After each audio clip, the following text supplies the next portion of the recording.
De vacinação encheram a cidade de fé e esperança em 2021, mas não há como negar, o luto consumiu a altivez de Londrina, com as dores típicas dos funerais. O agravamento da pandemia foi uma jornada de profunda resignação. Nos piores dias, uma personagem controlava seus próprios demônios para seguir em frente e fazer a diferença. Vivian Feijó, enfermeira que comanda o HU desde 2018, foi protagonista de um mutirão para salvar vidas e confortar as famílias. Nessa entrevista à Folha, ela fala como foi viver esse ano extraordinário no epicentro de uma batalha que ainda não acabou. Vivian, vamos começar?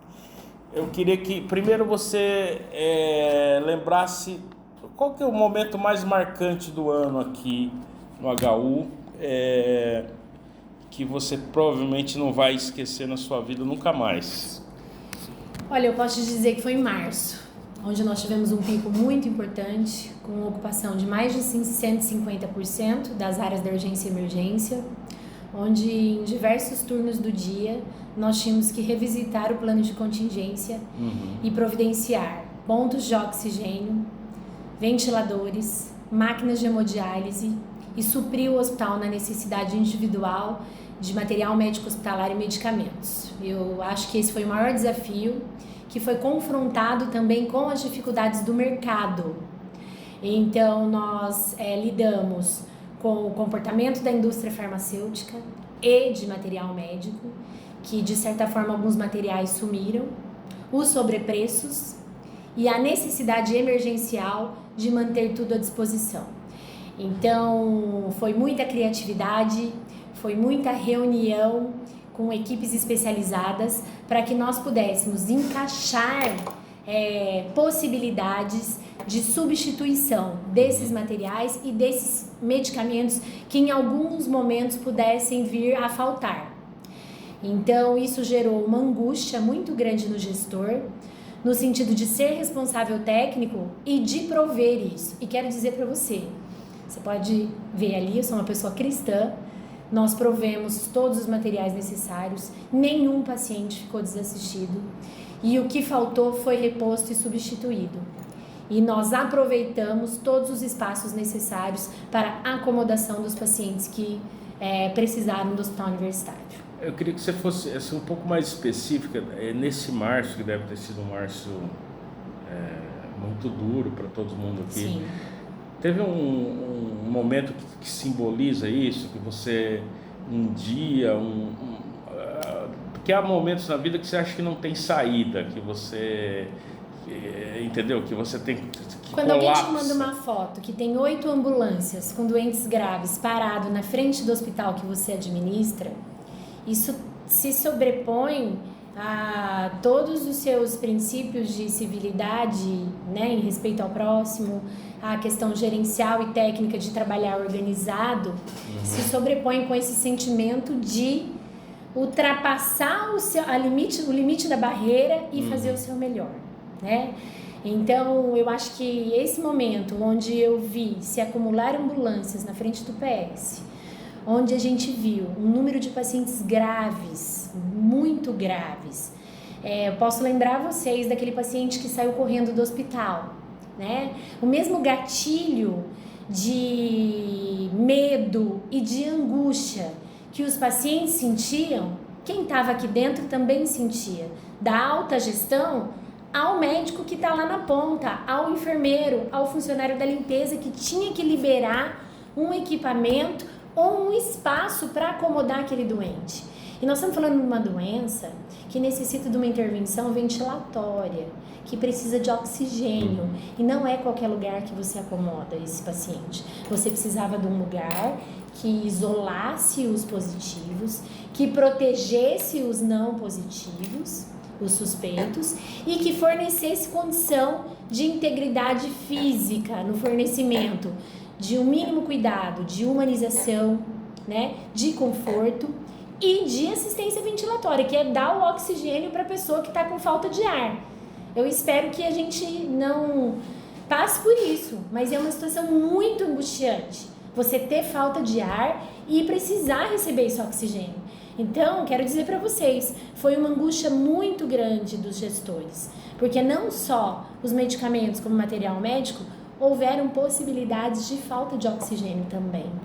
Né? Isso foi real, essa possibilidade? Que a gente viu em outros lugares? Foi real em muitos lugares. No hospital universitário, nós temos uma instalação física de reserva técnica bastante tranquila.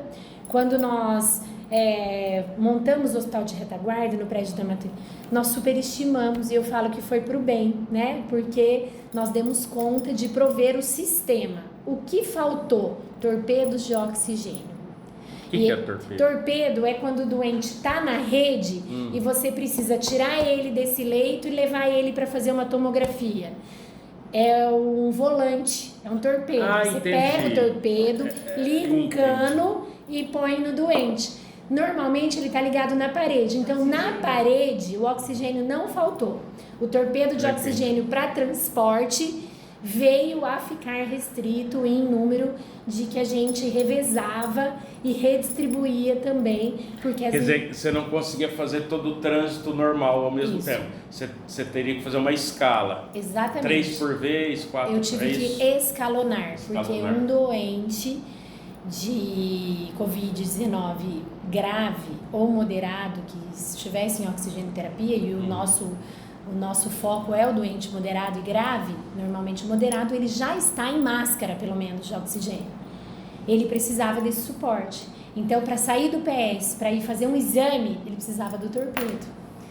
Para sair do PS e ser transferido para uma unidade de internação ou para o hospital de retaguarda, ele precisava do torpedo. Precisava porque tinha poucas unidades ou porque algumas estavam quebradas? Enfim, não, porque o quantitativo mesmo, né? E o município não tinha para emprestar, os outros serviços também sobrecarregados, e as empresas, nós temos empresas contratadas, não tinham o material para fornecer a maior. Você poderia ter dinheiro, mas você não tinha acesso ao recurso. Então, revisitar e se reinventar nos processos foi uma questão muito desafiadora para o gestor. Então, se eu usava 2 ou 3 torpedos, o que a gente pode fazer para otimizar o processo e não faltar para ninguém? Então, você imagina a situação de necessidade, né, de sentar mesmo e revisitar porque essas remoções eram inevitáveis. Inevitáveis. Um doente que chega precisa fazer um raio-x, precisa fazer um ultrassom, precisa fazer uma tomografia. Até para diagnóstico, para saber o estágio que ele está. Nós podemos resumir isso. A necessidade de transporte para situações de apoio e diagnóstico clínico e transferência para as unidades assistenciais, UTI ou enfermaria, necessitavam do suporte de torpedos de oxigênio. Isso foi em março? Foi março, abril, foram 2 meses bem difíceis, né? Quando você falou dessa fila de ambulância aí na frente, como que isso evoluiu? Como que essa fila andou? Então, e como foram esses momentos? Você estava aqui no hospital? Muitas vezes sim, porque eu cheguei a trabalhar 12, 16, 18 horas. Nessa hora que estavam as 8 ambulâncias, você estava? Sim, nós tivemos ambulância de dia aqui, ou na minha casa de final de semana, ou à noite, que em tempos de WhatsApp, um diretor do hospital fica a serviço 24 horas por dia.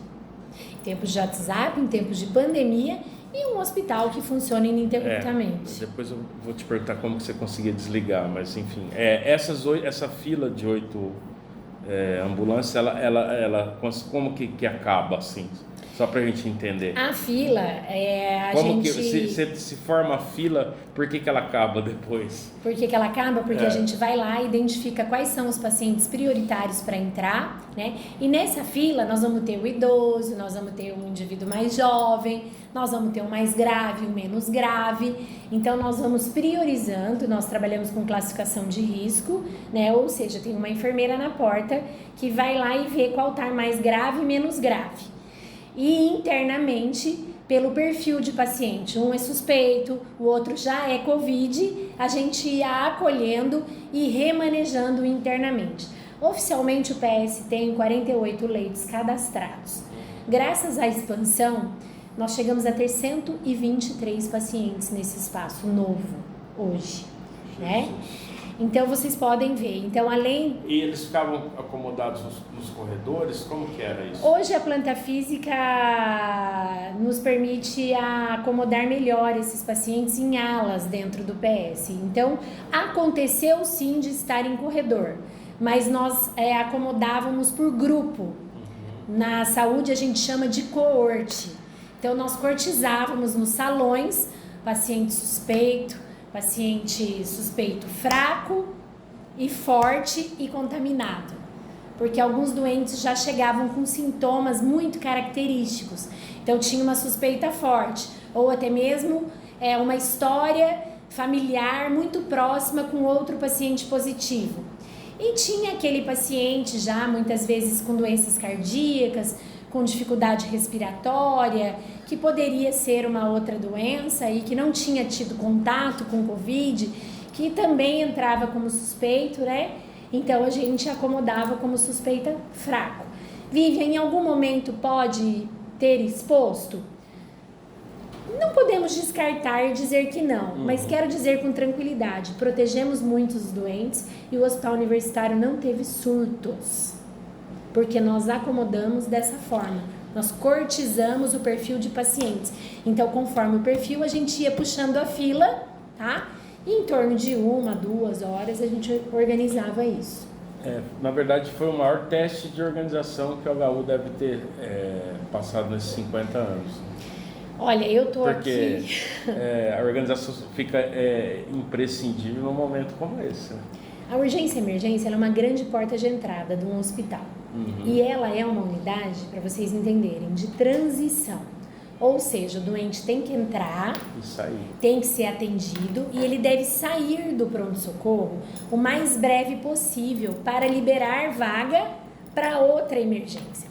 Então, o grande desafio do hospital foi ampliar o seu giro de leitos nas enfermarias, nas UTIs, no hospital de retaguarda, articulado com a rede de atenção para tirar os pacientes de menor complexidade para o Zona Norte, para o Zona Sul, ou para o Hospital do Câncer, que seja paciente de outro perfil, ou até mesmo para outras cidades, para que a gente pudesse ofertar a possibilidade de entrar o maior número de pacientes pelo PS.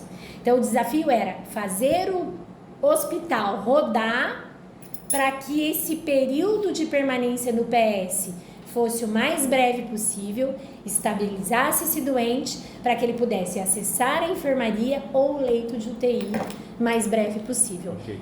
Existe uma necessidade de comunicação com os familiares, né? Imagina o caos nesse dia, por exemplo, das 8 ambulâncias, enfim, pode ser 5, 6, 4, enfim, uma fila de ambulância precisando de atendimento. Foram momentos críticos, assim, na relação com esses familiares? Foram. A Covid-19 é uma doença muito solitária, porque desde o começo, quando você está suspeito, você já se afasta dos seus familiares. Quando o paciente vinha de ambulância, transferido ou até mesmo por acesso, e até por uma questão de organização dos protocolos institucionais, atendendo à questão epidemiológica, nós não permitíamos os acompanhantes, porque nós precisávamos otimizar os espaços para colocar doente. Então, vocês imaginam, num volume grande de pacientes, você também acompanhar os seus familiares. Então, houve um distanciamento da família. E até que a gente conseguisse adaptar as nossas rotinas, por mais que nós temos uma equipe de serviço social, nós temos serviço de ouvidoria, conforme a pandemia foi acontecendo, nós montamos uma central de acolhimento e começamos a participar de um projeto do Sírio-Libanês sobre as videochamadas, quando ainda ela não era lei. O hospital foi pioneiro em parceria com o Sírio-Libanês neste projeto. Esqueci o nome do projeto, Rita, me lembra aí. E esse projeto foi mais uma ferramenta a favor da humanização do cuidado do paciente e das suas informações com os familiares. Mas houve sim reclamações, pacientes de fora que não conseguiam acessar muitas vezes as informações. Então somou-se a essa dificuldade de organizar a parte interna, essa dificuldade que você muito bem coloca de interlocução, de uma comunicação mais efetiva com os familiares. Eu era acionada por diversas autoridades de saúde dos municípios. O HU atende não só a nossa regional, que são 22 municípios, mas na pandemia foram 97 municípios. Nós recebemos doentes de diversas cidades. Jacarezinho, Açaí, Nova Tebas, Jataizinho, 1º de Maio, Ibiporã. E cada cidade tem o seu representante, E de certa forma, do superintendente aos colaboradores, todo mundo virou informante. Eu lembro de numa live você até... Conectando vidas. Até ter reclamado das pressões, pedido para parar um pouco, sim. Deputado, eu lembro que você falou isso. Eu queria saber o seguinte, como que você fez para não enlouquecer com tanta cobrança? Então a gente estava falando aqui de parentes, de lideranças políticas, a própria pressão interna é inerente a um hospital, enfim, desse tamanho. Eu queria que você falasse um pouco como que foi enfrentar isso. Eu sei que deve ser pesado para você lembrar desses momentos, mas eu queria que você falasse como que você suportou. Ou se em algum momento você imaginou que talvez não fosse fugir igual paciente lá para a rua. Olha, eu vou dizer para vocês que quando começou a pandemia, eu não sabia o tamanho, ninguém sabia. Não, ninguém. Ninguém sabia o tamanho da proporção do desafio que estava apresentado e posto, Quando eu entrei para administrar a superintendência, eu já me perguntava do tamanho do compromisso que eu tive com esse hospital.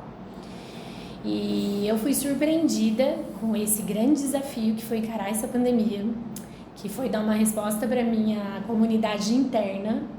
Se eu chorar, você não dá risada. E dizer para vocês que tinha uma pressão interna, porque eu tinha que cuidar dos colaboradores, eu tinha que estar firme e eu tinha que ter uma articulação muito importante com os representantes do executivo, do legislativo e da sociedade civil organizada que precisava do nosso trabalho.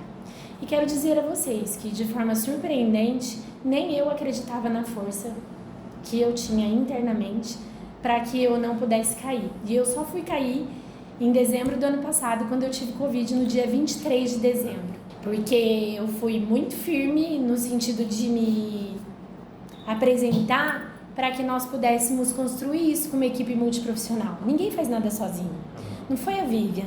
Nós tivemos um time e nós levantamos um exército de pessoas a favor do hospital universitário para servir a comunidade. Foi uma doença que trouxe medo, que trouxe angústia, mas que ao mesmo tempo trouxe uma força que vocês não imaginam. Esse hospital é muito especial. Ele tem pessoas muito boas, com expertises diversas, do cuidado humanizado à competência técnica, do exercício, do cumprimento das tarefas que a profissão exige, na fisioterapia, na psicologia, no serviço social, na enfermagem, na oração. Nós ganhamos um padre no ano passado, E eu falo, que bom que ele veio, porque ele abraçou o hospital, ele abraçou os seus colaboradores, ele abraçou os familiares que, até naquele momento, onde a gente se via fraco e a gente perdia uma vida, nós tínhamos que dar o nosso melhor para acolher essa família e os próprios colaboradores, porque nós tivemos dias de muitos óbitos. Nós não estamos acostumados a perder pacientes. Quem vê de fora pensa que a gente lida bem com a morte. Nós estamos aqui para salvar vidas e perder alguém machuca a equipe também, E você acompanhar todo dia quantos viveram e quantos morreram, e a gente começou a contar a morte em alguns momentos. E isso foi muito desafiador. Estar pressionado, por essas pessoas fazia com que eu também me relacionasse com elas e compartilhasse as nossas dificuldades. Então, o município de Londrina, a Secretaria de Saúde do Estado do Paraná, os deputados e a sociedade civil organizada abraçava em cada cuidado, em cada doação, em cada cartinha, em cada recado, em cada mensagem e em cada oportunidade que eu tinha para falar do hospital. E eu não tenho dúvida que a pandemia fez desse hospital um hospital mais forte, mais reconhecido, representado na grandiosidade do seu trabalho perante a comunidade. O que você está dizendo é que esses contatos, de repente, se você aproveitava para um pouco mostrar como estava a realidade. Isso. E que você precisava também da ajuda de todas as pessoas. O mínimo gesto poderia fazer diferença, né? Você lembra de algum momento em que você se comoveu com uma ajuda, enfim, uma doação de tempo, de serviço, de alguma coisa?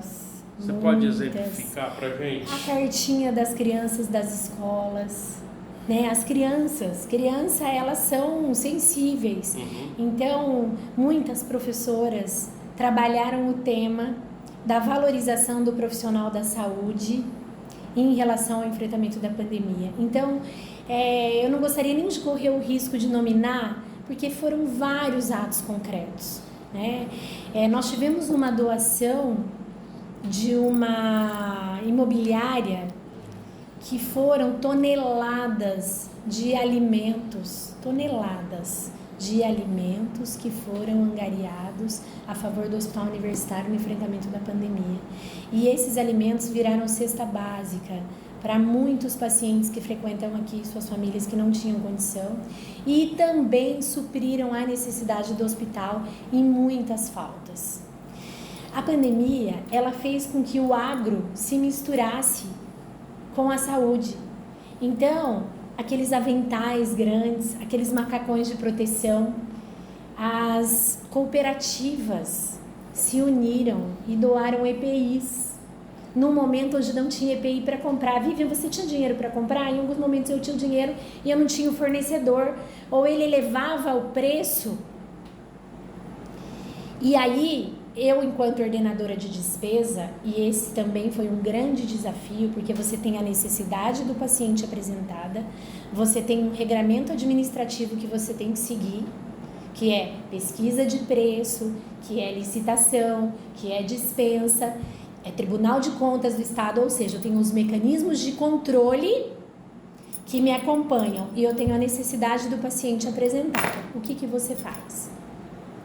Você achar e você tomar a decisão de que naquele momento a decisão é comprar e usar os meios de notificação para reportar essas dificuldades para as autoridades, Ministério Público, né, Promotoria de Proteção ao Consumidor, porque eram preços às vezes abusivos, mas eu tinha que atender a necessidade do paciente, mas ao mesmo tempo eu tinha que me proteger enquanto ordenadora de despesa. Então isso judia muito do gestor, né? Você fica acuada entre a necessidade e a obrigação. E vou dizer para vocês, a minha decisão é sempre a favor do paciente nessa cadeira.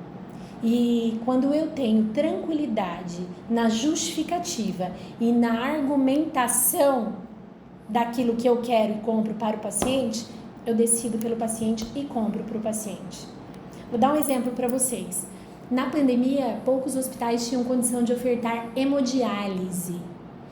A nossa hemodiálise no hospital cresceu 100%. Quem conhece um procedimento de hemodiálise sabe o quão complexo ele é. 80%, eu vou chutar aí, dos doentes graves precisavam de hemodiálise e vinham para o hospital. Infelizmente, algumas UTIs não contavam com o serviço de hemodiálise. E de forma também a buscar uma melhoria contínua dos processos e da assistência para esses pacientes, nós incorporamos uma tecnologia de hemodiálise que podia ir até o paciente, porque eu não improvisei aonde eu colocava o meu paciente, então eu levava a hemodiálise lá no consultório, na sala de procedimento, no centro cirúrgico, nos leitos de enfermaria que foram improvisados como UTI, e isso custa caro. E isso só tem em 22 hospitais no Brasil. E quero dizer com muito orgulho para vocês, o Hospital Universitário pôs essa tecnologia a favor dos pacientes. E não faltou hemodiálise para ninguém, né? Mesmo com 100% da capacidade, porque a hemodiálise ela não depende só da pessoa, ela precisa da tecnologia. E nós conseguimos implantar essa tecnologia volante para atender grande parte dos nossos pacientes. Então, nessa melhoria contínua de revisitar o processo, nós buscamos na literatura e no escopo de prestação de serviços de saúde o que tinha melhor naquele momento disponível no mercado para a gente trazer, para não faltar para o doente e incorporar essa tecnologia. Vivian, é barato essa tecnologia? Não é. Mas quanto custa uma vida? Porque um doente sem diálise, ele morre, né? Então, cada vida pra gente aqui vale muito. E eu tive muitos desafios em relação até aos mecanismos de controle para justificar. Então, eu tô dizendo para vocês, tá mais do que justificado. Porque uma diálise convencional, ela precisa de um ponto de água encanada e de esgoto. Não foi todos os lugares que eu tinha esgoto e água encanada para fazer diálise para o paciente. Eu tenho nas UTIs, mas nós tínhamos doentes graves espalhados pelo hospital inteiro. E criamos uma possibilidade de levar os mesmos protocolos. Montamos equipes volantes, multiprofissionais, voltados para os cuidados intensivos, para atender nas enfermarias, para atender nos diversos espaços do PS e no hospital de retaguarda. E quero dizer para vocês, a assistência não perdeu para nenhum outro espaço de terapia intensiva. O que o meu doente teve na terapia intensiva, ele teve nesses espaços também. Isso à custa de muita coragem, de muita gente aguerrida que se dispôs a construir essas novas possibilidades a serem implantadas. E isso vou dizer para vocês, em isolamento, em uso de EPI, em técnicas de enfermagem, de cuidado, de curativo, de acesso venoso. Uma assistência à saúde é muito complexa. Ela tem via aérea, ela tem sistema de terapia infusional, que é como que o doente vai receber esse remédio. Ela tem eliminação e conforto, né? Um doente dependente, ele tem as suas eliminações, ele tem a questão dos cuidados de prevenção, porque a Covid, chega uma hora o doente trata a Covid e ele fica muito tempo internado pelas suas complicações, que é uma pneumonia, que é uma insuficiência renal, que é uma lesão por pressão que ele desenvolve por um longo tempo de permanência dentro do hospital, e isso requereu, né, assim, qual a palavra? Requer do profissional muita criatividade. E ainda mais no momento de sobrecarga e superlotação. E a humanização na relação com o servidor? Na saúde, não pode escolher entre estar presencial ou não estar presencial. Nós tínhamos esse compromisso com a nossa missão. A primeira palavra que permeou o nosso cotidiano foi o medo. Tivemos alguns funcionários que relatavam esse medo e essa angústia. A universidade criou uma instrução de serviço onde a gente protegia o grupo de risco, protegia os idosos, né? A gente tem funcionários aqui de 40 anos de exercício profissional que trabalham ainda. Então, no começo, a gente já organizou, né, pelo perfil de colaboradores, o processo de trabalho. E aí, vou dizer para vocês que o HU foi modelo. Nós criamos dentro da divisão de atendimento à saúde comunitária, que se chama DASC, um serviço de acolhimento aos colaboradores para atendimento médico dos colaboradores e dos seus familiares. Então, no mínimo de sinais e sintomas que eles pudessem apresentar, ou em alguma situação que viesse apresentar dentro do processo de trabalho, de contato, nós acolhíamos, orientávamos e atendíamos. Para vocês terem uma ideia, só de consultas, nós realizamos 6.785 consultas nesse serviço criados para acolhimento dos colaboradores. Consultas de enfermagem, que não são, né, as consultas médicas, 21.341 consultas. E fizemos exames necessários também, ou o exame de Covid, ou o exame de dengue, ou outros exames que se faziam necessário, em torno de 1.195 exames. Infelizmente, nesse caminho todo, na pandemia, em especial nos últimos anos, nós perdemos 4 colaboradores. Só nesse ano, tá? 4 colaboradores, né? Isso aqui foi a minha apresentação de final de ano agora, né? Nós perdemos 3 colaboradoras da enfermagem, técnicas de enfermagem, e um técnico administrativo que já estava fora, que foi um servidor que trabalhava como secretário numa unidade neonatal, né? Não estava em exercício. Mas... Internados foram quantos foram internados? Internados? Eu não tenho o número de internados, mas felizmente não foram muitos. Não foram muitos? Não foram muitos. E tivemos alguns que ficaram muito graves e sobreviveram também. Muitos, né, Rita? Essa questão do colaborador, só para terminar. Isso. Criamos também um ambulatório de terapias alternativas.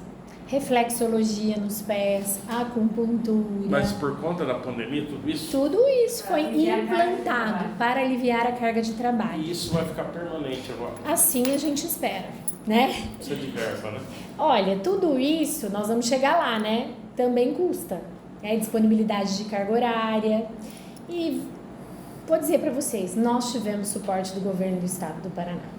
Só foi possível porque o governo Ratinho Júnior, né, na pessoa do secretário de saúde, do diretor-geral da SESA, aportaram suplementação para o hospital universitário e nos permitiram, através, é claro, da gestão hospitalar, porque a gente que compra, a gente que licita, a gente que faz toda a articulação com o mercado, mas eles nos oportunizaram uma condição administrativa. De alguma maneira, vocês sabem que não vai ser todo ano assim, né?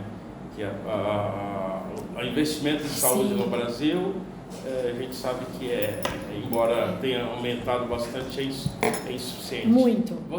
De alguma maneira, você pensou em aproveitar esses recursos para estruturar o hospital? Porque você entendeu o que eu quero dizer assim? Eu sei que... seu nome? Lúcio.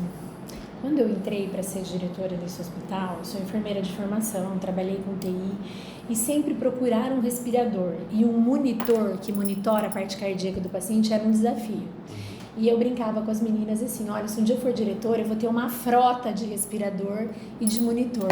O hospital universitário hoje tem uma frota de monitores e ventiladores de última geração. Quantos são? Mais de 100. Eu cheguei a ter 120 respiradores à disposição. Nossa, 60. Então nós dobramos, tá? Então mais de 100 nas UTIs, fora a reserva técnica que a gente tem no PS. O que mais que fica como legado? Eu queria que você falasse, porque dá a impressão assim, gastou muito dinheiro, mas só que assim, alguns gastos, eles são para aquele dia, isso, né? E outros são permanentes. É isso. Eu queria que o que ficou de legado? A infraestrutura que o laboratório do Hospital Universitário tem hoje. Houve um suporte, nós somos o primeiro laboratório a estar apto a fazer o RT-PCR além do laboratório de Curitiba. Tá? Então nós cadastramos e nós fizemos RT-PCR para a rede municipal toda.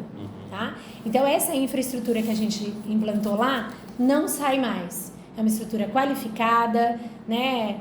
E vai ficar. Em relação à questão dos exames de imagem, equipamentos de eletro, de eco, tecnologia de raio-x que nós migramos, a gente levava para fazer o raio-x lá hoje a gente tem uma tecnologia, né, avançada que trouxe... Faz no leito? Faz no leito e a gente já digitaliza de forma fácil. Isso vai ficar e foram aquisições que nós fizemos na pandemia. O número de equipamentos de hemodiálise, como eu te disse, tá aí, tá posto. A gente tem Como se chama esse equipamento? Você falou que faz na... É a máquina Gênios, né? Que é uma tecnologia que hoje ela só é vendida pela Fresenius.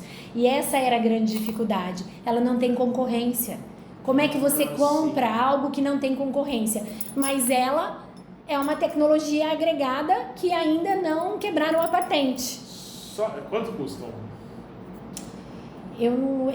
Os valores... Eu lembro que você falou assim que é caro, mas salva uma vida. Eu não vou falar valor para você, mas eu posso te repassar depois se você quiser, tá? É a tecnologia Gênios da Fresenius, que a gente conseguiu aumentar o número de máquinas e isso permitiu que a gente fizesse muito mais ciclos, porque em alguns momentos nós tínhamos que priorizar também os doentes para os ciclos de hemodiálise no dia.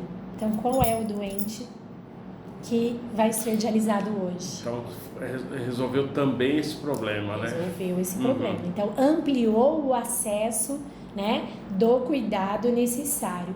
E aí, o que a gente fez? A gente fez uma conexão do HU com o mundo e com o mercado, né? Revisitando a ciência sempre, mas também vendo através das tecnologias aplicadas o que poderia facilitar e agilizar os processos de trabalho.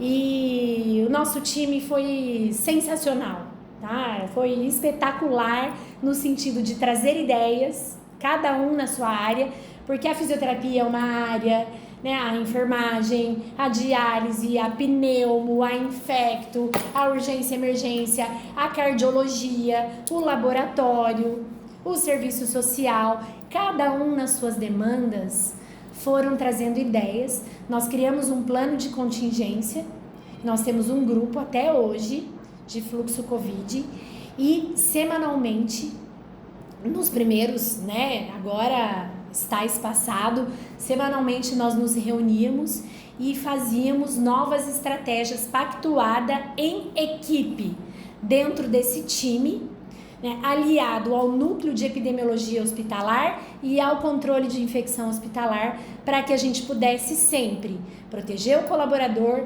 qualificar a assistência, otimizar o cuidado e atender o maior número de pacientes possível. E tivemos uma participação também muito importante na rede de atenção municipal e no comitê de crise do Ministério Público, propondo ações, colocando o nosso time à disposição, porque em especial a universidade, por ter um hospital-escola e uma grade de profissionais, né, bastante capacitado, também apoiou essas ações no município de Londrina no enfrentamento da pandemia. A gente falou bastante do hospital, vamos falar um pouco de você agora. Você falou que chegou aqui em Londrina em 92. Isso. Fez terceirão no Max. Fiz terceirão no Max. Nesse terceirão você já sabia que queria estudar na área médica? Olha, eu gostava da saúde. Você era boa aluna ainda? Eu era uma aluna esforçada, mas não era. Eu não me considerava boa aluna. Nas disciplinas básicas que tem a ver com a área médica, você se destacava? Eu tinha uma afinidade e eu sabia que eu não gostava de exatas.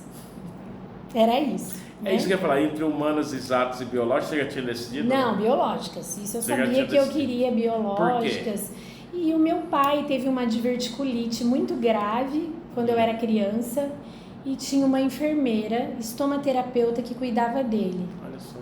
E essa enfermeira ia lá, ele teve uma colostomia e foi o meu minha primeira aproximação, a Rita estomaterapeuta. E meu pai tinha essa colostomia e o médico visitava ele 15 minutos. Mas quem usa uma colostomia é difícil para o paciente. E essa enfermeira, ela tinha muito conhecimento, muita habilidade e ela sempre chegava no quarto muito elegante, muito capacitada. E eu falei, nossa, eu acho que eu posso ser enfermeira. Que idade você tinha? Eu devia ter uns 16 anos. E eu fiquei com aquilo na cabeça. Então foi logo depois, né? E daí eu vim estudar em Londrina, né? Uhum. E foi o meu primeiro contato com a enfermagem aí. Eu não estudava para fazer medicina. Não? Não estudava. E por que você escolheu Londrina? Você tinha parentes aqui? Porque na minha cidade, é uma cidade de 100 mil habitantes, é comum vir estudar em Londrina ou em São Paulo. Como eu tinha 16 anos, eu vim eu e mais 5 amigas.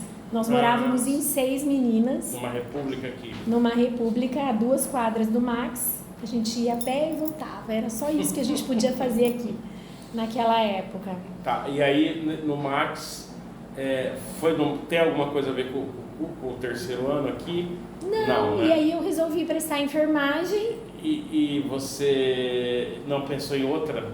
Só fez enfermagem? Não, e assim... E por que enfermar? Por causa da moça que eu tinha, foi a única referência que eu tinha. Mas isso não fez você pensar, por exemplo, em medicina? Eu não me dedicava para. O curso de medicina sempre foi um curso muito difícil, né? São os alunos mais CDF. E vou te dizer, eu até acho que eu poderia ter sido uma boa médica, mas hoje, se você me perguntar, eu desenvolvi outras habilidades. Eu acho que a minha habilidade de liderança e de comunicação, que são ferramentas fundamentais para que eu possa trabalhar o propósito da saúde, me levariam para a área de gestão, de engenharia de produção, de qualidade e de processo, tá? Então, o que eu faço hoje não muda e não implica. E vou dizer para vocês, a enfermagem faz de mim e fez de mim uma pessoa muito melhor. Eu trabalhei em terapia intensiva, na beira do leito, trabalhei na urgência e emergência e virei gestora. Mas quando eu estou perguntando isso, nem é um demérito. Eu estou falando assim, porque assim, o estudante ele sonha, né? Sonha. Você poderia sonhar, medicina, mas faço enfermagem também. Você não pensou em fazer medicina? Não. E você passou em primeiro vestibular? Passei em primeiro vestibular na segunda chamada da UEL. Você acredita? Tá ótimo. Lembro até hoje, escutei pelo rádio meu nome, que eu não lembro, acho que era a Folha. Mas quando é a segunda chamada a gente sabe, né? Eu já sabia, que eu tava bem na boca, assim, eu imaginava que eu ia passar, né? Na verdade já tinha passado, mas não tinha confirmado. E aí, gente, essa questão, assim, né, do perfil, a gente vai se descobrindo depois, né? Eu brinco com as minhas amigas. E a questão da gestora, você descobriu no curso, não é? A enfermagem, ela tem no último semestre a questão da liderança e da gestão, porque a enfermeira, nas suas atribuições, ela organiza a unidade, ela faz a supervisão dos técnicos, ela provê o material para a unidade, ela é a líder da equipe. Então a gente faz o que a gente chama de internato de enfermagem na UEL, tá? Então a gente já desenvolve essas habilidades. Claro que num conceito... Uma escala bem menor. Numa escala menor, mas você já tem inserido no curso... de comandar a equipe. Gerência de enfermagem. E aí vai do profissional desenvolver e buscar outras habilidades. De certa forma, quero dizer para vocês, eu me considero uma líder nata. Eu sempre fui presidente de turma, eu sempre fui aquela que fazia o bailinho no fundo da casa e montava fila. Eu sempre quis ser a noivinha da festa junina, do pré, né? Eu brinquei com as meninas, se era uma noivinha, não queria dançar. A gente formava, eu fui do centro acadêmico, na enfermagem. Então, eu me considero uma líder, assim, que eu tenho habilidades naturais, mas eu sou uma profissional mobilizada. Eu tenho as pós, eu procurei conhecimento, mas não adianta você ter o conhecimento se você não usar o conhecimento. Né? E trazer ferramentas para que você possa engajar pessoas na sua ideia e no seu planejamento. Porque se só a Vivian quisesse fazer tudo isso, eu vou dizer para vocês, nós não teríamos nos agigantado como nós nos agigantamos a favor da pandemia. Então, esse engajamento do coletivo, e eu até tinha anotado aqui, que é a questão dos ruídos interpessoais. Que todos os dias você tem ruídos interpessoais. É a sobrecarga, que a pessoa chega uma hora ela pede por ajuda, é a falta de alguma coisa, né? E esse ruído interpessoal, ela desafia o líder e o gestor todos os dias no sentido de você resolver o problema, trazer o resultado, trazer a calma e voltar para o processo de trabalho. Eu lembrei de uma coisa do hospital, que eu ia te perguntar, eu esqueci. Fake news.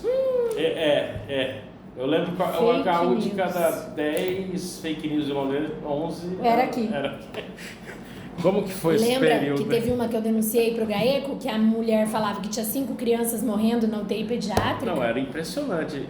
Todo mundo recebia muita notícia. Ela teve que se retratar, aquela moça. Ela se retratou, o Jorge lá do GAECO, né? Não vai pôr isso na reportagem. Não, tá. Mas a fake news atrapalhou demais. Atrapalhou? Então, eu queria que você falasse a extensão desse estrago aí. Em que medida que estragou, que atrapalhou vocês? A fake news atrapalhou muito.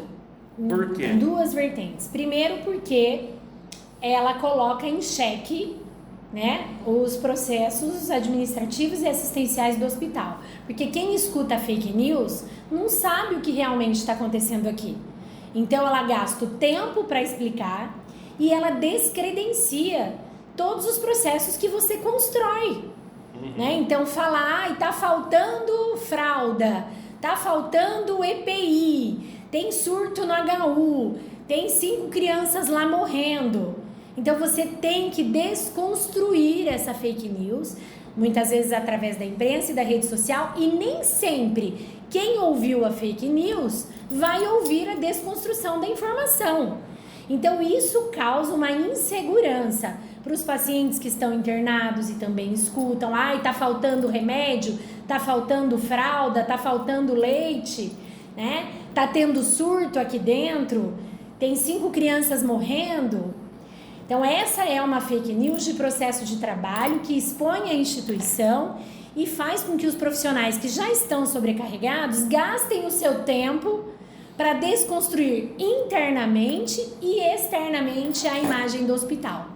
E a segunda fake news foi em relação ao tratamento da Covid-19, que é uma doença nova, que muito já se sabe, mas no começo se sabia muito pouco, e nós fomos acompanhando a evolução da ciência, e nós vimos muitas pessoas que divulgaram fake news sem referência de cientificidade e de publicações realmente reconhecidas, regulamentadas, né? E aí postando e divulgando tratamentos sem base técnica e científica que confundiam a cabeça dos pacientes e seus familiares. Então isso trazia um conflito e uma insegurança para os familiares e os seus pacientes, e exigia da equipe técnica do hospital muita paciência e persistência na defesa, né, em defesa dos protocolos clínicos e institucionais aplicados na prática do HU. Vivi, você se refere à cloroquina especificamente? Também. Deixa eu te perguntar, essa palavra cloroquina aqui dentro, eu imagino que era um ponto... Porque assim, a gente sabe que os médicos se dividiram, para não dizer que a maioria ficou a favor, né? A cloroquina. Acho que a minoria ficou a favor. Você acha que a minoria? A minoria. Bom, enfim, houve uma divisão da Sim. categoria, né? No começo da pandemia... E como que foi lidar... vocês padronizaram isso aqui? No começo da pandemia, nós participamos de um estudo multicêntrico internacional. E nós também usamos a cloroquina. E a partir do momento que os resultados não foram favoráveis e que as grandes autoridades em saúde, nacional e internacional, não recomendaram, Sim. porque se você for no médico para tratar diabetes, hipertensão, você quer que ele siga um protocolo clínico validado. Claro. E com a Covid-19, houve uma interferência política e não técnica, que atrapalhou os cuidados assistenciais. Então nós usamos até o momento onde as equipes e os especialistas entenderam que havia possibilidade. A partir do momento que as possibilidades foram sendo comprovadamente descartadas, de que não havia benefício mais para os pacientes, nós fomos substituindo as terapêuticas por terapêuticas comprovadamente eficazes, como o uso do corticoide no tempo certo, o uso do oxigênio no tempo certo, o incremento de outras drogas. Tá, mas isso foi em 2020, né? Sim. Isso aí. Esse ano ainda tinha essa discussão? Não mais. A equipe estava coesa em relação a Sim, isso? 100%. Os esclarecimentos para os pacientes e familiares a respeito disso estavam padronizados? Sim, combinados em fluxos e em protocolos. Como eu devo falar... Por que não a cloroquina? Tudo isso estava padronizado? Sim. A equipe técnica desse grupo de fluxo... E a insistência? Como que você lida com a insistência? Olha, de certa forma, eu quero te dizer que não foi 20% dos pacientes que realmente... Porque quando o paciente chega pra gente, ele já passou dessa fase, né, do, entre aspas, tratamento precoce. É verdade. Então, quando ele chega pra gente... Mas também tem muita confusão, né? Tipo assim, o cara é tratamento precoce, mas depois também o cara quer que dá a cloroquina para sarar, né? Então, E aí ele vem para um hospital escola, né? Um hospital que trabalha com pesquisa clínica, com metodologias extremamente qualificadas. E quando ele vem, ele já vem com uma demanda de cuidados a maior, né? Então, pra gente era ele usou, ele não usou e quais foram as complicações e implicações possíveis. Né? E muitos nem informavam que tinham usado. E alguns informavam que tinham usado. E aí eu não quero entrar nesse debate, porque eu acho que esse debate já virou passado pra gente, ele é superado. Mas quero te dizer que muitos tinham exames laboratoriais alterados, como enzimas hepáticas, né, sobrecarga renal e outras coisas, que aí ele já se dava por vencido nesse tema, porque ele precisava realmente que a medicina e a ciência funcionasse para que ele pudesse lutar pela vida. Né? Resumindo para você, não gostaria que você explorasse isso, porque de verdade tá superado, né? Tá fora de moda. Não vou colocar, né? Então, mas pode dizer da fake news, que fato, né? Sim, fake news, sim. É que eu lembrei do fake news, eu lembrei da cloroquina automática. Isso, não tem jeito. Eu queria que você falasse um pouco, a gente está falando da tua experiência também, né? Aí você escolheu a enfermagem, fez a UEL e tarará. E como foi ingressar no HU daí? O HU, ele é praticamente a minha casa.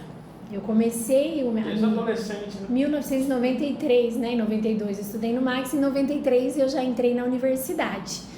E eu só fiquei fora do HU 1 ano e 9 meses, que eu trabalhei no Hospital do Câncer, na UTI do Hospital do Câncer. Daí eu sou enfermeira concursada, né, da carreira técnica administrativa.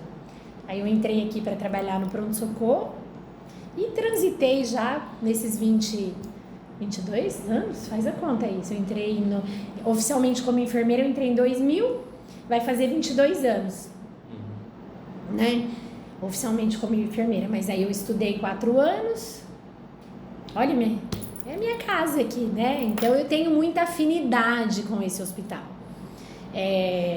Eu tenho afinidade e amor e gratidão pela Universidade Estadual de Londrina. Quando você fazia o período estudante, algo te dizia que você passaria muito tempo aqui? Não, nunca imaginei que um dia lá, ou tanto tempo, que eu seria superintendente desse hospital aos 46 anos. Não mesmo? Quando eu estudava... Você não era uma menina ambiciosa? Era, sempre fui. Você falou que você sempre tomou iniciativa de fazer isso. Mas você de alguma maneira tinha dentro quando de eu vocês. estudava, eu achava que eu ia morar em São Paulo e que eu ia trabalhar lá no Einstein e na Beneficência Portuguesa. Conta pra eles a história do Hospital São Paulo. Isso, e eu cheguei aí procurar emprego lá assim que eu me formei, porque eu tinha um sonho de trabalhar em São Paulo, um grande centro, né? No terceirão, quando eu vim pra cá, pro Max, eu queria ter ido pra São Paulo, mas era uma cidade muito grande e os meus pais não oportunizaram. E eu fiz várias entrevistas recém-formada em São Paulo, só que no final da minha graduação, no mês de outubro, me formava em dezembro, eu conheci um moço chamado Luciano Feijó. E aí foi um amor intenso. E aí a minha ida para São Paulo virou um namoro sério, comprometido, e a gente noivou em 2 meses. Nossa. Foi uma paixão avassaladora que dura até hoje e que tem 2 filhos chamados Isadora e Luciano Filho. Então, eu troquei o meu projeto São Paulo pelo projeto chamado Família, né? E o Luciano foi o grande amor da minha vida, daí Mas que eu ela fiquei... tem uma história que eu vou contar pra vocês também. Ela pegou para fazer uma entrevista no Hospital São Paulo e não foi aprovada. Não fui. Há cerca de 2 meses atrás, ela foi convidada para o Hospital São Paulo para apresentar a tese dela de doutorado, que é uma proposta de gestão de leitos para o Hospital São Paulo, que ficou, porque a professora docente que foi a banca dela é uma professora de lá, e ela ficou encantada com a gestão de leite que foi implantada, que teve início na gestão dela, para ser apresentada para a implantação do Hospital São Paulo. E ela colocou, pois é, e eu fui rejeitada na seleção do Hospital São Paulo. É melhor, né? Nessa hora que você contou. Foi o CEO da empresa. Entrar aqui, mas vocês não quiseram. E olha que não, ele elogiou meu trabalho, porque tem que esperar a hora certa. Essa gestão de leitos da minha tese, é isso que eu falei para vocês, é fazer o leito rodar e melhorar o indicador de saúde do hospital para rodar leito rápido e atender mais paciente. E essa é a minha tese, tá? É um serviço que chama Núcleo Interno de Regulação, que faz o leito girar rápido. Levar o exame rápido para o doente, agendar a cirurgia, internar ele só quando ele tem o exame pronto. E tudo isso na Covid a gente também fez para agilizar o leito e deitar o maior número de pacientes lá. E aí eu fiz essa reunião com ele. Então eu falei, mas olha, eu quero dizer que o senhor não me quis, viu? E era o mesmo pessoal que estava? Um senhor bem, né, médico, assim, bem protocolar, assim, e ele né? falou o quê? Ele falou, Vivian, as portas estão abertas, né? Sempre há tempo, venha. Eu falei, agora não dá mais. Né? Então, eu não sonhava, viu? E aí, as coisas foram acontecendo. Eu vim pro HU, fiquei em Londrina, vim pro HU em 2000 e fui aceitando os desafios. Vai ser supervisora da unidade de internação, vou. Tem um grupo de trabalho para cuidados de pacientes graves, vou. Vivian virou uma oportunidade de ser gerente de área. Fui gerente de área do internamento, da imagem, do PS, que é a minha casa, amo trabalhar em urgência e emergência. Aí eu fui ser diretora de enfermagem, junto com a Beth Ursi.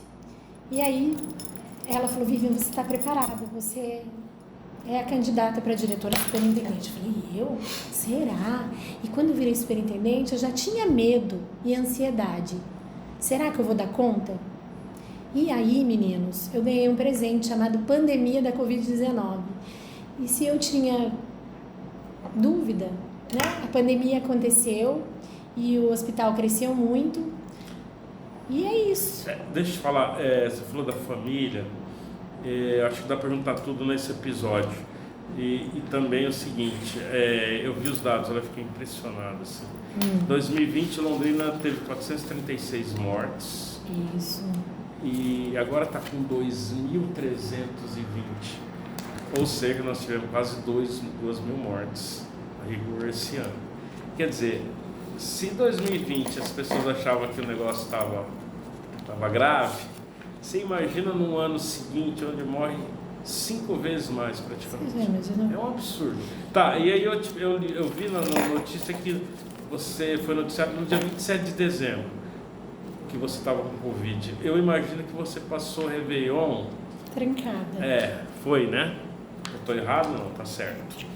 Queria que você falasse sobre esses dias, e aí falasse do apoio da tua família, como foi essa convivência. E eu queria que você falasse também se você já estava preocupada nesse período. Um cafezinho para mim, por favor? Se você já estava preocupada, se você sabia que ia ter essa avalanche de mortos. A gente fechou com 21 mil casos, depois teve mais 67 mil casos esse ano. Ou seja, na verdade a pandemia, de fato, se a gente for ver friamente, foi em 2021. Né? A 2020 foi, na verdade, uma pré-pandemia. As pessoas, hoje dá para se dizer isso, né? Só que em 2020, a opinião pública tudo já estava saturado. Você já andou de montanha-russa? Sabe? Em 2020 nós somos assim, ó. Exato. Em fevereiro avisaram a gente, HUs, vocês têm interesse em ser referência para atendimento da pandemia da Covid-19 lá em janeiro? Foi fevereiro de 2020, né? Fevereiro de 2020. Fala um pouco dessa cronologia. Nós fomos numa reunião lá em Curitiba e os HUs foram elencados. Vocês aceitam um café? Não, obrigado. Eu aceito uma água agora. E aí, o HU já tinha sido referência na pandemia do H1N1. Então, você ganhou de presente, né? A gente, lá atrás, H1N1, né, 10 anos antes, acho que foi em 2009, né? Nós tivemos a pandemia do H1N1 e foi tranquilo. Houveram investimentos. Então, nós não sabíamos, como eu disse para vocês, o tamanho do problema. O que eu sei, você está dizendo que a única base era o H1N1. Era o H1N1. Que tinha sido, né, muito mais... E aí, tranquilo, quando nós fomos destacados e nós aceitamos os desafios, e nós voltamos cada um para sua casa, né, Maringá, Londrina, Cascavel, Ponta Grossa, nós começamos a acompanhar aqueles primeiros 3 meses, de 3 a 6 meses. E eu acho que o Brasil levou alguma sorte nisso, porque a Euro começou na Ásia, Europa e Estados Unidos, e nós fomos tendo a referência do que foi acontecendo lá. E com o mundo globalizado, chegou no Brasil. E aí chegou aonde? Carnaval, lembram? São Paulo e Rio de Janeiro. E aí foi pro abraço a pandemia, né? E aí, nesse momento, nós conseguimos ir tendo dimensão e falar, opa, a coisa tá diferente. E vou dizer para vocês, para mim é uma das piores crises dos últimos 100 anos, né, do Brasil. É uma crise sanitária muito importante. Eu acredito que muitas pessoas morreram que não morreriam, por mais que eu sou uma pessoa cristã e de fé.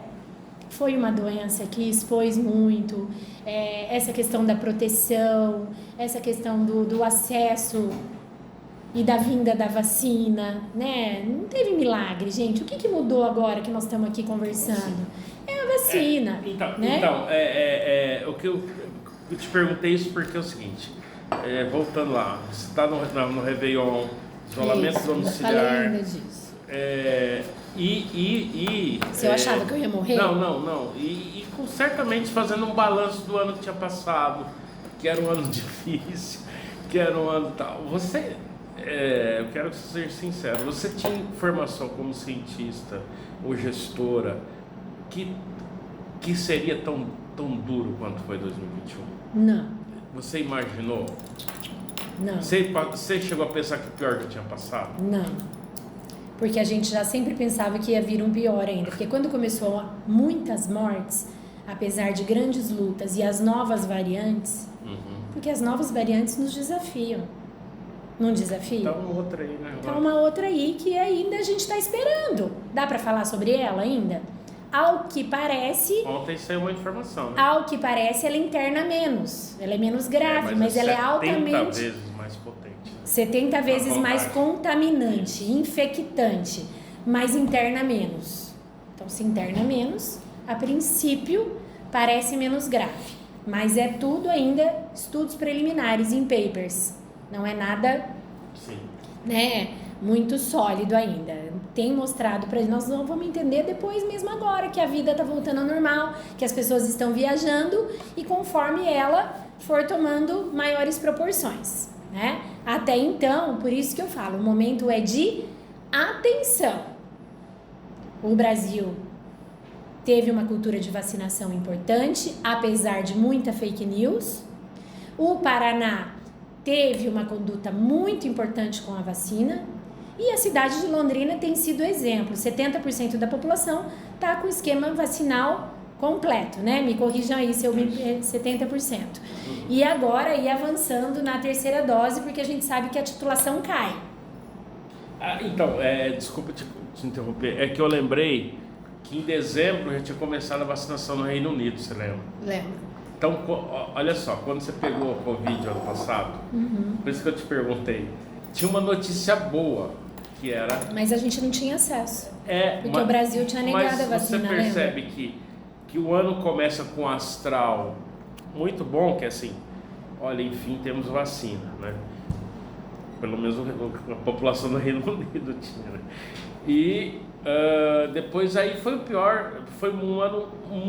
pior ano da pandemia disparado, né? Se tiver um terceiro, vai continuar sendo pior.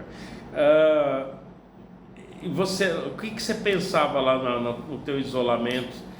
Aliás, foi importante você parar e respirar também. Respirar mal, mas respirar. Olha, eu vou dizer para vocês que eu estou há 3 anos sem férias. 3 anos. Primeiro ano, meu marido teve uma trombose. Nós não tivemos férias.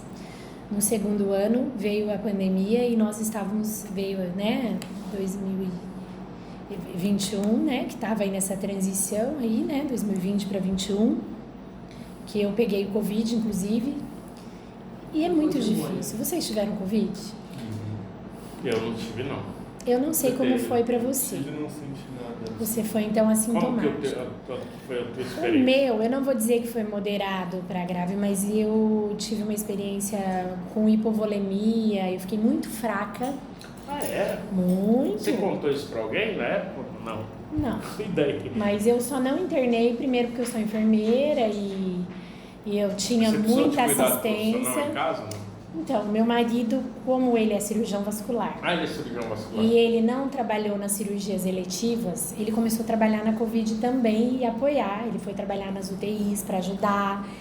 E de certa forma ele viu o meu sofrimento também. Ele falou: ó, também vou ajudar O vocês. que é, traduz pra mim, o que é o sintoma dessa... O sintoma é hipotensão, pressão baixa. Ah, pressão baixa. A Covid causa isso. E eu tive muita, então eu ficava prostrada. É E eu moleza, tive assim, medo de desânimo? moleza e desânimo. E eu tinha dores no corpo Quantos dias e isso? dor lombar. Eu fiquei, Nossa, você teve bastante. fiquei sintoma. de cama. Quantos dias? E quero dizer pra vocês que eu tive medo de morrer. Muito Mesmo? medo de morrer. Porque o meu PCR subiu um pouco, não muito, que é um resultado de exame que Ah. mostra a infecção. Sim. Ele subiu um pouco. E aí, a gente sabe que a partir do 5º ou do 7º dia, ou você melhora, ou você piora. Então, eu tive febre e eu tive depois calafrios. Quando eu estive com a Covid, eu estava com essa moça, que é minha assessora, e eu falei pra ela: Rita, eu acho que eu tô com Covid, porque começou a me dar calafrio. Não é a febre só, sabe, arrepio e mal-estar? E a gente tava almoçando, né, Rita? E ela não pegou, tá, gente? Ela tava comigo, porque eu não tinha outro sintoma ainda. E eu tive daí tosse, dor lombar, essa fraqueza generalizada e... Não queria fazer o exame, olha só. Aí eu falei: não, eu vou ter, porque eu não queria parar. Eu falava: não é possível que eu peguei essa doença. E eu vou dizer pra vocês, eu Ah, mas chorei você muito. sabia, né? Então, daí eu fiz o Coração exame. dela. Você chorou muito? Chorei. Quando você veio o diagnóstico? Quando eu fiz o exame de Resultado, manhã, né? eu achei que não ia dar. Ela tá falando que eu não fiz, mas eu fiz o exame. Quando eu cheguei aqui, eu fiz o exame de manhã. E aí eu estava no carro com ela às 14h e o chefe do laboratório me ligou. Quem liga pra alguém hoje? Ah, é? Quem liga? Ele me Essa ligou. coisa ruim, né? Aí ele me ligou e falou: ai, Vivian, deu positivo. E aí eu chorei muito, Nossa. porque nós estávamos vendo muita gente grave, a gente não sabia o comportamento da doença, e eu falava: não é possível, eu estou trabalhando tanto, e eu ia tirar 10 dias de férias. Ah, você ia tirar as férias. E aí as minhas férias foram trancadas no quarto, no Quantos dias Natal, você ficou isolado? e eu 14? fiquei isolado 14 É, dias. fiz 14. E como eu ainda tinha sintoma, eu fiquei um pouco mais. Eu fiquei uns 17 dias, porque você libera os 14 se você tiver pelo menos a 24, 48 horas sem sintoma. A passagem do ano você estava prostrado de cama? Tava. Meu Deus. E aí, Sozinha em casa. eu e meu marido, né, os meus filhos, mas eu ficava no quarto e eles na sala. E no jantar, aí eu me levantei, eu fiquei na ponta da mesa com máscara N95. Mas foi muito triste, porque de certa forma eu tinha medo de morrer, porque eu sabia que muita gente agravava. E não tinha o que fazer, né? Não, hidratação, Assim, não tem o que detenha essa evolução, né? depende do nível de carga viral que cada um recebe e da reação do organismo individual. No 8º dia ela ligou e falou assim pra mim: eu tô com medo, porque eu tô piorando. Eu sempre disseram que o 8º dia melhor e eu tô piorando, eu tô com medo. A vida é assim. E eu falava: mas você acha que você não merece, né? Você fala: mas esse é o presente de Natal que eu vou receber depois de trabalhar tanto, né? E vou dizer pra vocês, não foi fácil. Por isso que eu digo que a Covid é uma doença solitária. Você não pode receber visita, você se afasta da família, você não tem Teus liberdade. filhos não entravam nem no quarto? Não. Eles, Levavam mas- a comida pra mim. E daí, conforme eu fui melhorando, né, a minha filha já tinha tido Quais as idades dele? Meu filho 15 e a minha filha nome e 22. Isadora e Luciano. Isadora 15. Isadora 22 hoje. E o Luciano 15. 15.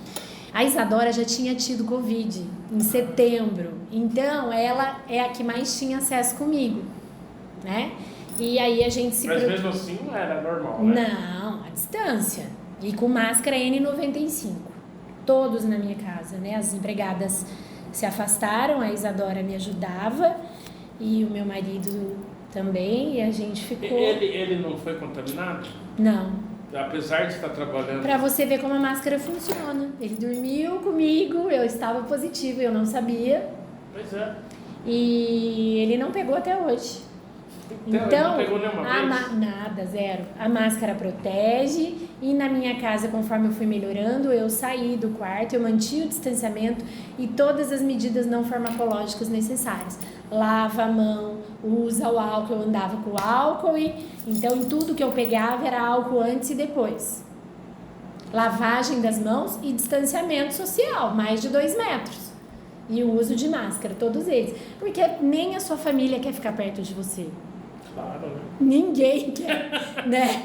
Então, se eu sentava numa poltrona, assim, quando eu comecei a melhorar na varanda, conversavam comigo com distanciamento social. E tem um paradoxo nessa história, né? Porque certamente teus filhos e teu marido deviam reclamar muito da sua ausência. Foi a única coisa que me parou, foi a Covid-19. Nesses 2 período anos. que você conseguiu ficar, digamos, na casa com eles, um tempo maior. Lógico que você não queria, né? Mas como que foi isso, assim? Eles te cobravam muito? Quantas horas por dia você chegou a trabalhar no auge da coisa? 16 horas. Né? E você falou que não tem férias há 3 anos. Tirei férias no papel, mas não dá. Os processos dependem da gente. Então dá para dizer de alguma maneira que nesses 3 anos, a única hora que você parou foi nesses dias da Covid. Foi. Olha que impressionante. Foi. Bom, e eu queria que você falasse assim, essa relação familiar, os laços... Eu vou tirar férias em janeiro, dia 6, vocês rezem por mim, tá? A gente já virou até piada aqui. Mas vai dar certo. Já virou até piada, será que ela vai tirar mesmo? Aí você volta e vai ter que fazer campanha para reeleição. Até você. Então, aí eu queria que você falasse como que foi. Esses 16 horas, deve ter muitas semanas que você não folgou um dia sequer. A família foi penitenciada, porque eu me não dediquei... Não só tua, né? Mas vamos usar como exemplo. De todos os colaboradores, e o fato da gente trabalhar em um hospital, nós ficamos a serviço da comunidade, e quando nós não estávamos aqui, a gente estava em alerta 24 horas por dia. Uhum. O próprio cuidado pessoal, no sentido de fazer uma atividade física, de fazer coisas que ficaram totalmente abnegados para uma segunda opção, né? Então, os trabalhadores da saúde, bem como a gestão, a equipe técnica e da equipe assistencial, eles se doaram demais. De verdade, eles merecem reconhecimento e aplausos, porque as pessoas se dispuseram a fazer horas a mais. O medo, ele foi sobreposto à questão da missão mesmo, sabe? Foi bonito de ver esse engajamento individual das pessoas se apresentarem para somar, para trabalhar como voluntário nas outras unidades. O HC que nós fechamos e veio ajudar o HU, os times foram reforçados, os departamentos da UEL que produziram máscaras, ajudaram a envasar álcool para ajudar nas práticas do hospital. Então, tudo isso, né, levantou um exército mesmo, foram soldados a favor da saúde. Foi um clima de enfrentamento de guerra, no sentido de que vinha uma avalanche de pacientes e, em contrapartida, não tinha um aumento de recursos humanos e de pessoas. Pelo contrário, o nosso absenteísmo, ou por afastamento, ou por adoecimento, ele só aumentava. Então, isso repercutia nessa relação interna de organização do processo de trabalho. É que assim, as pessoas pensam que era reforçada a equipe, né? Não tinha nem como, até porque todas as unidades estavam... Todas as unidades sobrecarregadas e você não tinha mais nem gente para contratar no mercado. Se você pegar o técnico de enfermagem, ele não formou o ano passado. E nós tivemos um vácuo, porque bem como o HU, as outras instituições de saúde também contrataram funcionário a maior. E a força de trabalho se viu esgotada. Não tinha médico, não tinha fisioterapeuta, não tinha profissionais da enfermagem. Como que nesses dias de 16 horas por dia de trabalho, como que era a tua rotina, Mia? Fala só pra gente... Minha rotina? É porque assim, a gente fala assim... Não almoça em casa, come o que dá. A alimentação fica prejudicada porque você entra numa pilha, então você come o que dá, você toma um café aqui, você pede um salgado na cantina, ou uma amiga traz uma bolacha, e a solidariedade das pessoas dava suporte. E como a equipe estava sempre junta, então nessa sala que sempre tinha um infecto, um pneumologista, um intensivista, alguém da fisioterapia, alguém desse núcleo, e a gente sempre construindo e pensando o que a gente ia fazer. Né? Então, a cada dia ou a cada turno, nós tínhamos um gatilho novo e um tema novo para enfrentar. Falta de recursos humanos, era falta de um item específico, era uma área que tinha tido algum problema que a gente tinha que interditar para servir uma outra área. Então, todo dia, toda hora era um tema novo. Não tinha rotina e não tinha horário para a gente atender as pessoas. Você teve algum sintoma de estafa, alguma coisa assim? Ah, sim, né? A enxaqueca vem. Essa questão da musculatura, a tensão, né, nos ombros. Mas eu me vi muito forte. Você falou de religião. Sim, olha lá. Sou católica. Você frequenta qual paróquia? Eu sou da Palhano, né? Mas eu tenho ido na catedral porque eu gosto muito do Padre Rafael. E nesse ano eu frequentei as missas pelo celular. Preciso voltar, né? Normalmente você vai em que horário, que dia? Eu ia na missa de domingo às 10 da manhã ou às 7 da noite. Teu marido vai, teus filhos também? Agora meu filho tá morando no Recife. Ele joga na base do esporte. E ele tá lá. Então fazem 4 meses aí que ele não tá com a gente. A minha filha já é uma moça, né? Uma mulher adulta. Então ela às vezes vai com a namorada, às vezes vai com a gente. Mas eu acho que a fé, a busca da fé, independente de ir na igreja, ela é muito individual, né? E eu tenho pena de quem não tem fé.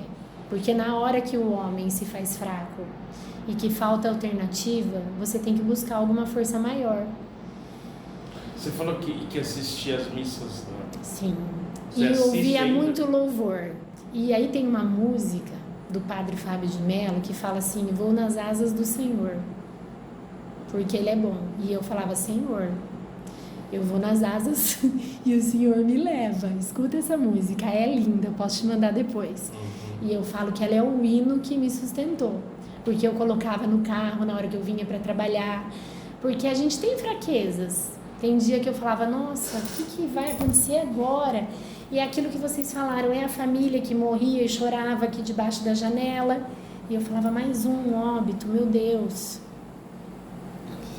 E desde acomodar os óbitos na Anátomo Pátomo aqui, a gente também teve esse problema, porque não morria tanto assim.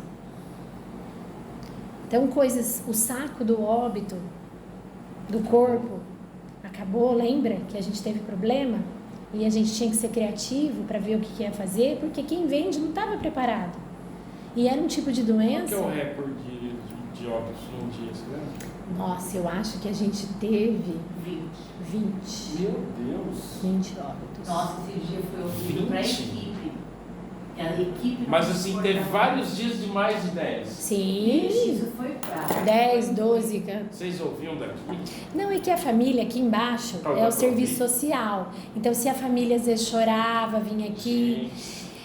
Então, assim, foram dias muito pesados e um apoiava o outro. Onde você buscava conforto? Na fé, no apoio dos colegas. A Rita é enfermeira aposentada e no primeiro dia do GT do Grupo de Fluxo, eu falei com ela, eu falei, o que você está fazendo?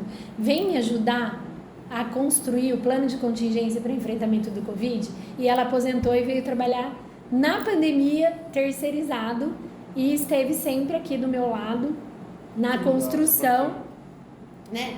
E nós temos um plano que a gente foi construindo desde o começo, né? Com muitas mãos, ó, pneumo, enfermeiro, as assessorias, médicos intensivistas. E esse plano mudou, eu não sei te dizer quantas vezes, desde precauções, a infraestrutura, abastecimento, né? E assim a gente foi sobrevivendo dia após dia e se fortalecendo junto dos colegas. Eu queria só para a gente encerrar, que você falasse assim, ó, foi um ano muito difícil, teve dia com 20 óbitos, você teve Covid, começou o ano, né? Covid, né? Aliás, esses dias aí que você falou que o 8º dia que ela falou que você achou que não ia suportar, era 2021 já. Né? Já. Ou seja, a gente está falando tudo esse ano, né? Isso. Aquilo que eu te falei, lembra, no começo? Na verdade, 2020 foi a subida da montanha-russa, né? Mas também você teve um ano de homenagens. Foram, acho, na Assembleia. Sim. Combinou na também Câmara com 50 Municipal, anos do HU, né? Como que foi esse reconhecimento? Na verdade é o mínimo que a sociedade pode fazer, né? Mas deve ser gratificante, né? Olha, a primeira coisa, eu acho que ficar no meu quarto trancada aqueles 17 dias, para mim que estava trabalhando de forma intensa, fez eu refletir muito na minha vida e na minha missão. E de certa forma eu voltei mais forte do que eu já estava, porque eu sobrevivi ao Covid enquanto muitas famílias foram devastadas e sofreram o luto. Então eu voltei mais forte e voltei engajada no sentido de que eu tinha que cumprir essa missão junto com a sociedade e com os membros desse hospital, que precisavam de mim, do meu trabalho, da minha dedicação, da minha articulação que o meu cargo, né, exige para que a gente pudesse continuar aí enfrentando a Covid-19. E foi um ano que o hospital faria 50 anos em agosto. E no meio de tudo isso, nós fomos avançando, nós fomos construindo essas homenagens para os membros do hospital e para todos aqueles que construíram a história desse hospital nesses 50 anos. E houve sim um reconhecimento da sociedade civil organizada, não só pelo meu trabalho, mas por tudo que o HU significou. O HU saiu de 291 leitos no começo da pandemia e neste ano de 21 nós chegamos a 453 leitos. Nós colocamos à disposição do Estado do Paraná o maior hospital público em leitos ativos para o Estado. Então a nossa contribuição ela foi extremamente significativa para o Estado, para o Sistema Único de Saúde e também como apoiador dos hospitais privados e filantrópicos, porque em muitos momentos nós demos suportes para paciente de convênios que também não tinha vaga e o Hospital Universitário deu suporte, recebendo o paciente, emprestando material médico hospitalar, medicamentos e tantas outras coisas. E eu acho que eu dei voz a todas essas informações para a sociedade. Então o reconhecimento veio na minha pessoa, mas eu atribuo também a todos os colaboradores do Hospital Universitário que estiveram do meu lado e que construíram esse trabalho reconhecido e qualificado. Reconhecimento é bom, todo mundo gosta, né? Eu fico feliz de ter tido. Quais foram as homenagens? Foram uma homenagem na Alep, em Curitiba, né? Foi uma homenagem na Câmara Municipal. Eu recebi certificado do Rotary, de um evento formal com várias doações. Eu recebi visita da ACIL com homenagem e agradecimento. Eu recebi da Unimed, que também fizeram um trabalho de doação, uma certificação, e recentemente recebemos também do prefeito e do secretário municipal de saúde. Foram tantas outras homenagens de entidades que vieram aqui, visitaram e certificaram o hospital, né? Nós ganhamos também no ano passado um certificado da Agência Nacional de Vigilância Sanitária no cumprimento dos protocolos, de 100% de assertividade nos protocolos de segurança. Então, no meio desse turbilhão, ter um reconhecimento da Anvisa com 100% de compatibilidade e um hospital 100% SUS, trouxe uma acreditação para o hospital. Acreditação hospitalar, muitas das vezes, ela vem de contratação de auditorias pagas, que ajudam e auxiliam. Nós não fizemos auditorias pagas. Como se fosse espontâneo. Nós, não estou tirando mérito de quem consegue e tem condição de pagar. Sim. Nós buscamos as auditorias com parcerias nos programas de apoio e desenvolvimento do Ministério da Saúde e implantamos boas práticas nessa instituição. Então, celebramos os 50 anos, tivemos o prazer de fazer aquele evento lá, que foi o primeiro evento, né, no Ouro Verde.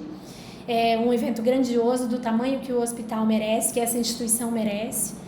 Tive o orgulho e a oportunidade de estar à frente e acho que venho cumprindo a minha missão de levar o nome do Hospital Universitário com muita ética, com muita transparência e com um hospital de excelência a favor da comunidade. Então, tenho muito orgulho e muita gratidão de receber essas homenagens e o reconhecimento pelo meu trabalho. A intencionalidade era melhorar o propósito da saúde pública no enfrentamento da pandemia. E eu acho que a gente conseguiu.